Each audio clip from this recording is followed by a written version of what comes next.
Hi, my name's Leighton Jin. I'm the Director of Development for the American Documentary and Animation Film Festival, also known as AmDocs, which will be March 21st to 25th. We're going to have a very special 20th anniversary screening of The Pursuit of Equality about the Winter of Love in San Francisco when then Mayor Gavin Newsom was issuing out marriage licenses to same-sex couples and the hoopla that happened afterwards.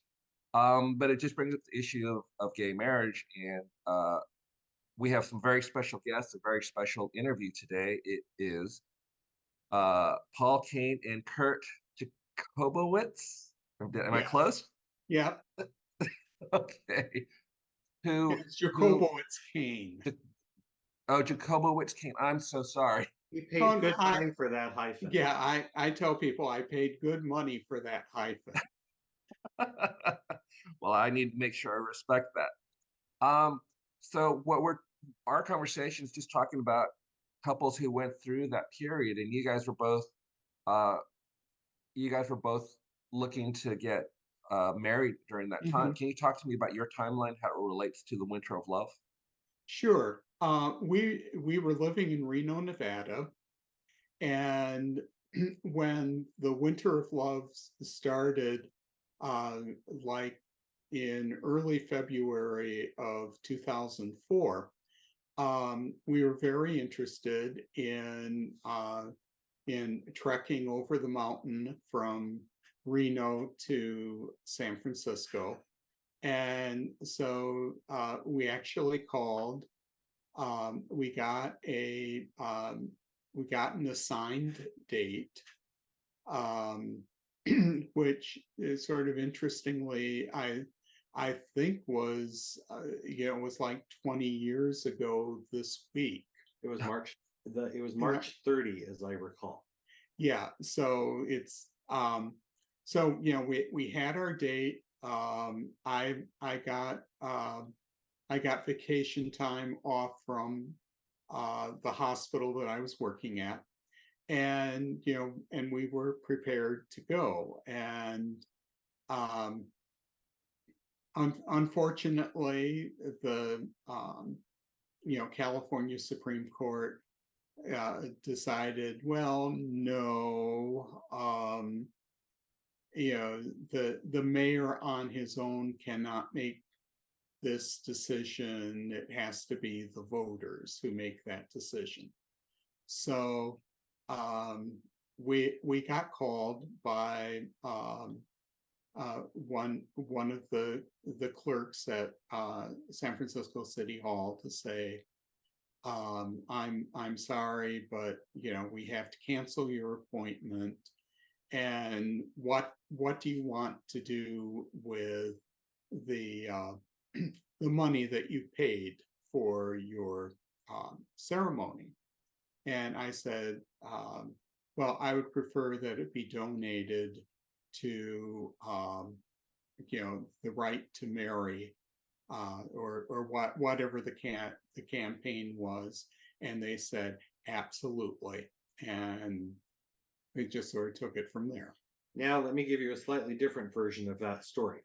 It is Okay. similar, but there are a couple of details that are different. When we started to hear about it, I remember saying, "This is lovely. This is a gesture. This is not anything that is going to benefit us living in Nevada. So while I think it's a great idea, I don't have any particular interest in it because I don't see how it's going to impact me." Then I believe it was George Bush who came on and said what a terrible thing it was. And at that point, I was like, okay, let's sign up. Let's go do it now. Let's make it as difficult as possible for them to be able to overturn this. And that's when we decided to set up a date. Other than that, I think Kurt's story is right on. But I was not an initial fan because I thought it was simply symbolic, and that didn't really hold any interest to me to do something that was going to be simply symbolic. But once we understood that there was going to be a fight against it, then I wanted to make sure that I added my voice, our voice. Did you guys ever think there would be a day where you guys could marry? Because obviously it hadn't happened before, and I don't know, I don't know what people's mindsets were about getting married. What were your thoughts before Well, the winter? Actually, we had considered it a couple of times before.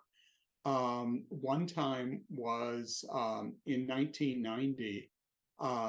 We were on our honeymoon in Hawaii, and that was when the Hawaiian right to marry issue was coming up, and we were at a church meeting, and the pastor announced that they were looking for couples who were willing to uh, be Test the law.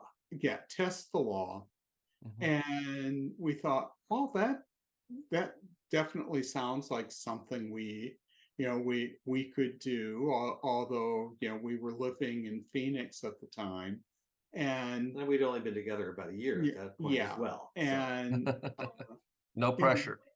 yeah, and so we said, well, yeah, I mean, well, we would be interested, and we gave them our names and contact information, and I think we bought the t-shirts that uh that they were offering, and um and then it didn't go anywhere.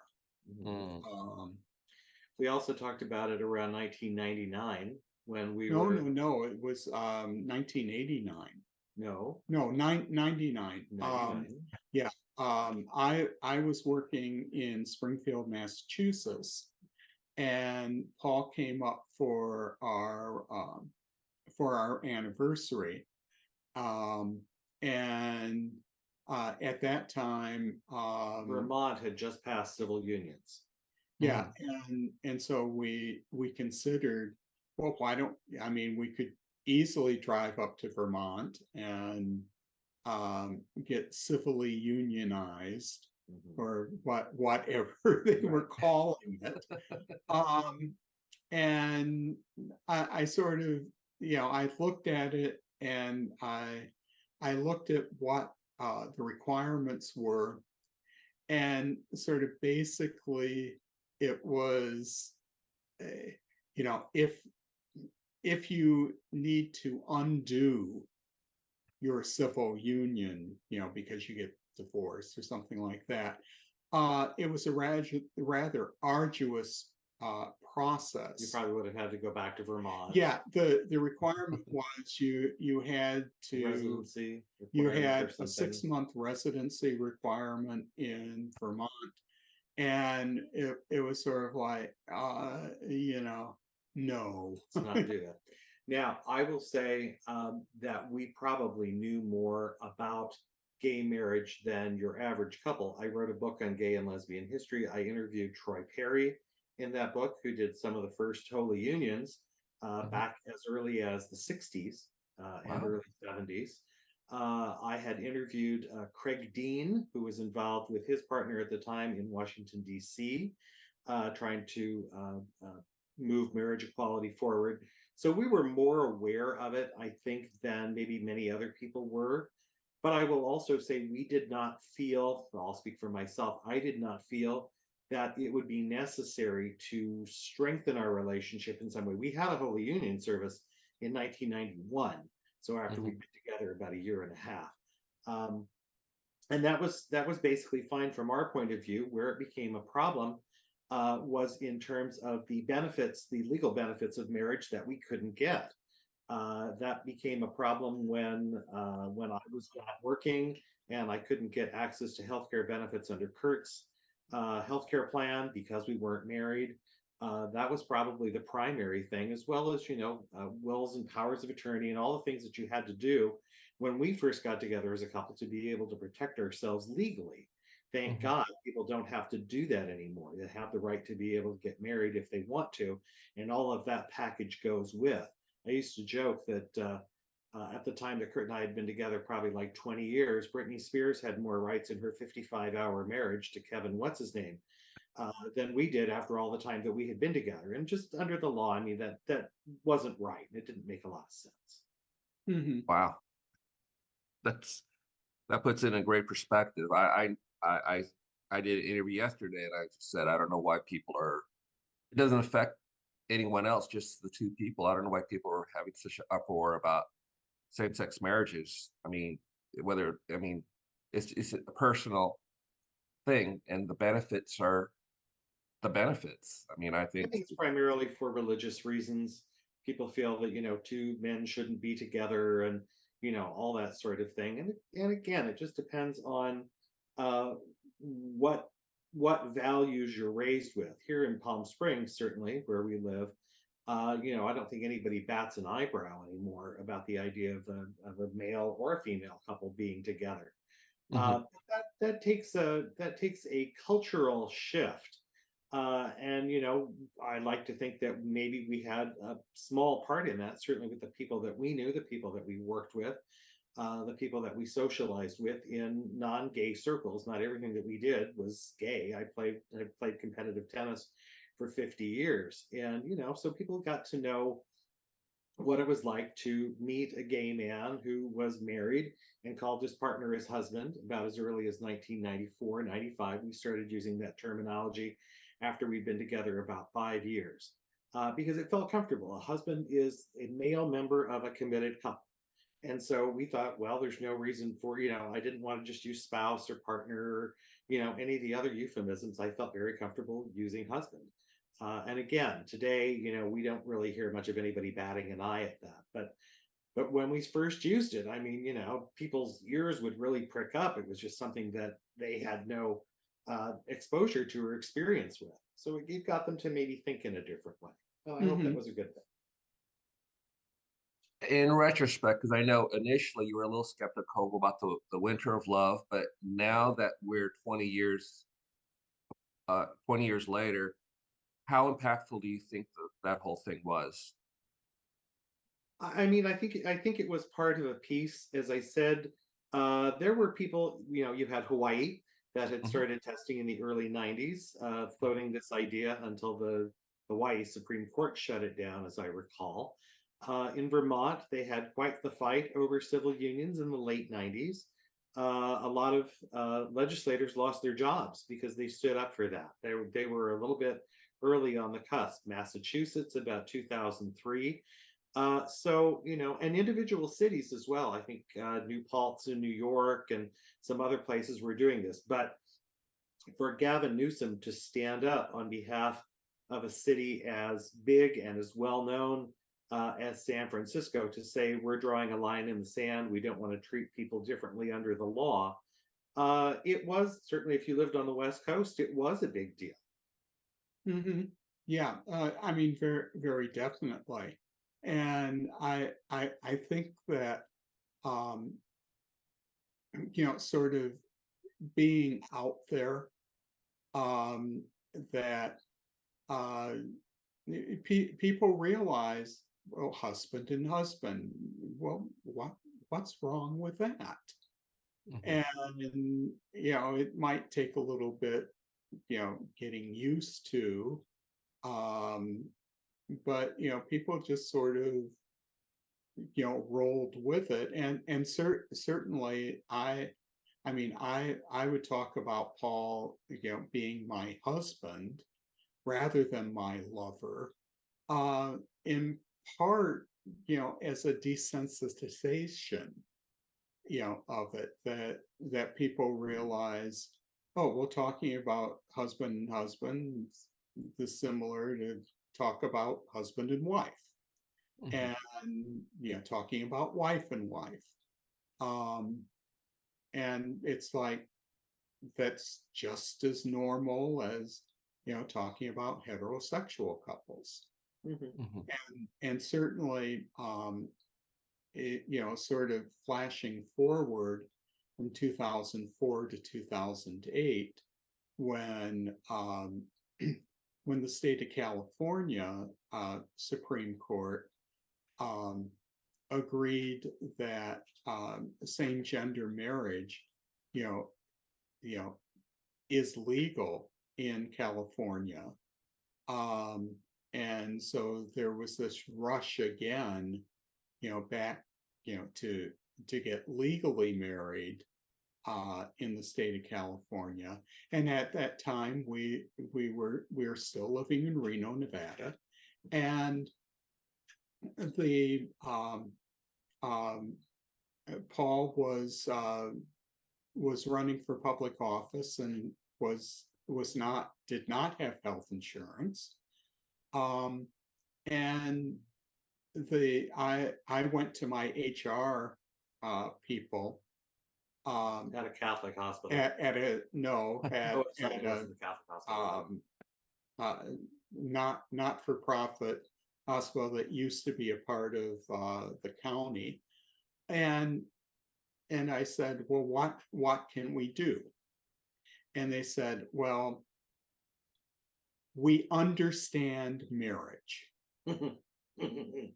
And so I said, okay, well, if we're legally married, then that's at least one more, foot in the door, to getting Paul covered on my health insurance. And so we, when the opportunity came up, we knew that that California was doing this no on Amendment 8 that would define constitutionally that same gender couples could not be legally married in the state of California. It would shut the window down again. It would shut the window down. And we decided, let's go forward. And so, again, we contacted San Francisco City Hall, and we set up our date for October 24th. Which was only about 3 weeks before the window might have closed. Yeah. And we got together our wedding party. San Francisco City Hall allows couples to be married in the city hall, in the rotunda, but they limit the size of your party is to six individuals. So one of our best friends who lives in San Francisco, my mom, my brother.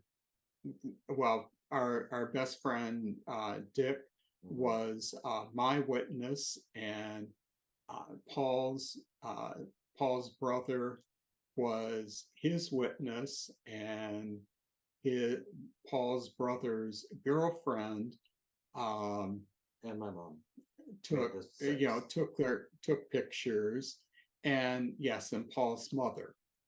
So this was our nice little small group, and we toddled off to City Hall, and I remember that the commissioner who was assigned to us had just been that's right. deputized like the day before. So I mean, she was much more nervous than we were. And we filled out all the paperwork. There were couples like lined up down the hall. Oh yeah, it was delightful. Yeah, and I mean it was very, very well staged. It was, you had an arrival time, and it would take so much time, and then you would have your ceremony. Your ceremony would last, I think, 15 minutes. And so our appointed time came up. The commissioner came down and fetched us out of the city clerk's office, and up to the second floor of the rotunda we went, and under the bust of George Moscone, we had our ceremony. Now, what's interesting to note is I've only been, Eric. oh, okay, You want to get So, that? Okay. yeah. I need to talk anyway. Okay. So what's interesting about it's life. So what's interesting about having the wedding at San Francisco City Hall was the fact that I grew up in the Bay Area and I've only been there twice in my life. And the first time I was there, and I had forgotten this until we went in for the ceremony, was that I had been there when Harvey Milk was lying in state in 1978. Oh It's the wow. only other time I had been there. And I had, it was traumatic and I had sort of forgotten it. But then when we got in, it was like deja vu. It all just kind of came rushing at me. It was like, wow, talk about, the change. Mhm. The other thing that's interesting about us is we've had 4 ceremonies. Most people don't have to do that. We always joked if we ever had grandkids. Now I have a nephew who is, I think, 11. That Mhm. they're going to ask, well, Grandpa, how come you got married? Why did you have to get married so many different times? And we used to joke we were waiting for the law to catch up with us. We had our Holy Union ceremony, in Phoenix in May of 1991. Then we had our wedding ceremony in 2008 in San Francisco City Hall. But we were living in Reno, so it did not do us any good. I used to joke it was the farthest 9 miles ever from where Reno was to the California border, where we would have been covered. So then, when domestic partners came along in Nevada in 2009, October 1, I believe, we were among the first people to take advantage of that. And then we had a 4th ceremony when I was running for office. We were trying to do as a fundraiser. It was ourselves, a lesbian couple where one of the members was running, and a straight couple where one of the members was running. And we did that as a fundraiser to try to raise funds for our campaigns. Wow. This is quite a history. Wow, 4 times, 4 anniversaries, right? I Or know, yeah. We maybe only maybe celebrate more. We only celebrate really one. and that's the night we met. So it's not even any of the official ones. But we every now and then we'll notice, oh look, it's um, October 24, happy anniversary. So but we've only got So the film's trying to initiate conversation because obviously this is election year and there's a lot of things to consider this year in the elections. In your opinion, why is it important for us to revisit same-sex marriage 20 years after the Winter of Love? Why do you think this is an important topic to talk about today? Well, I think because it's very clear that the Supreme's overturning Roe v. Wade, um, which was settled law, and which justices testified as being it's settled law. It's not going to go anywhere. we won't touch it We won't touch it, and then until we have 5 votes. Then we'll just destroy it. and then for them to say, oh well, my fingers were crossed, or I that was then, this is now, and so I'm voting to overturn Roe v. Wade. There is, Could be next. yeah, and and so could lots of other settled law that have been decided for decades and decades and decades. It could all be overturned. Freedoms in a democracy are not guaranteed. Mm-hmm.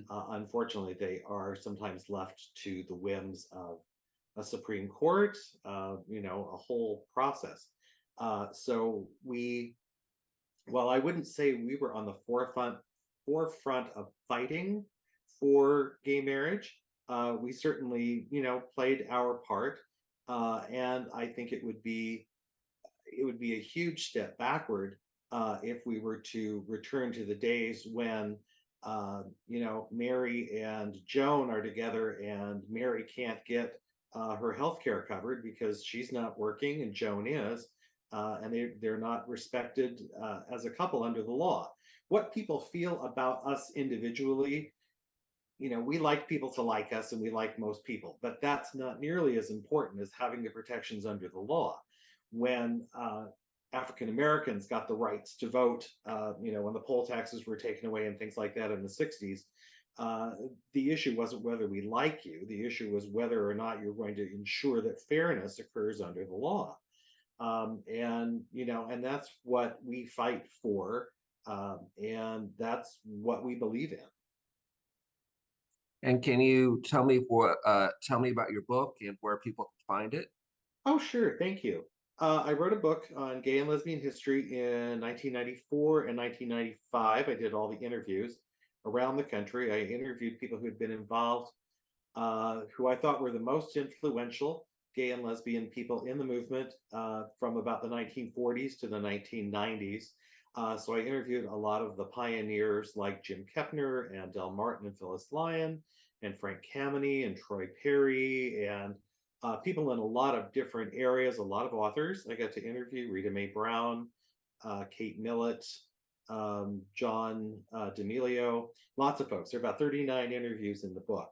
And it was finally published by Scarecrow Press in 2002. So, and today, today is actually its anniversary, the day that I got the books in 2000. It's either 2 or 3, so it's either its 22nd or 21st anniversary. Wow. It's a good book. It won some awards. It didn't make me any money because I did it all on my own, but I was able to write exactly what I wanted to write. I didn't have a deadline. I didn't have to worry about, not being able to have a product that I was not proud of. And I've always been very, very proud of that.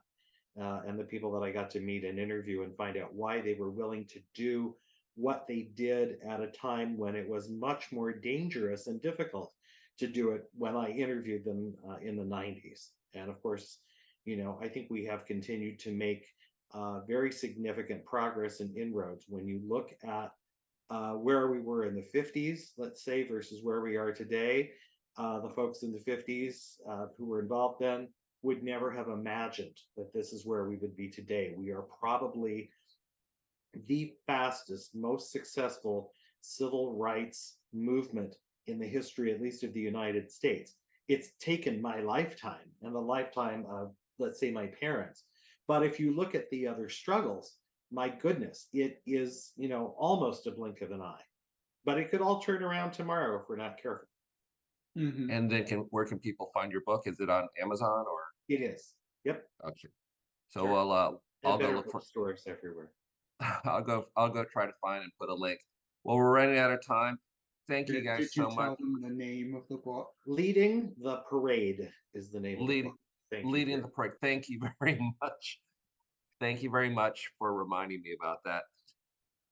Both of you, thank you so much for speaking with me today. It was really a great conversation. I appreciate you taking the time and sharing your life with us.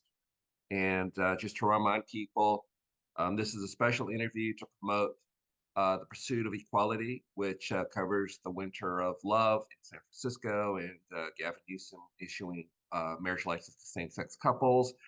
And we're going to have a discussion with the filmmakers afterwards and some of the leading characters in the film to talk about the film and its significance 20 years today. Kurt, Paul, this has been a pleasure. Thank you so much for speaking with me. I really appreciate it. We love Thank to you. chat about this stuff. It's our pleasure. All right. Thank you very much. And remember, the American Documentary and Animation Film Festival is March 21st to 25th. Get your tickets soon. Sean Penn on opening night is sold out, but we have a tremendous, tremendous program. So please check into the website, and you're going to be amazed, entertained, and well informed. Again, thank you very much, you guys. Leighton, thank you so Thank much. you.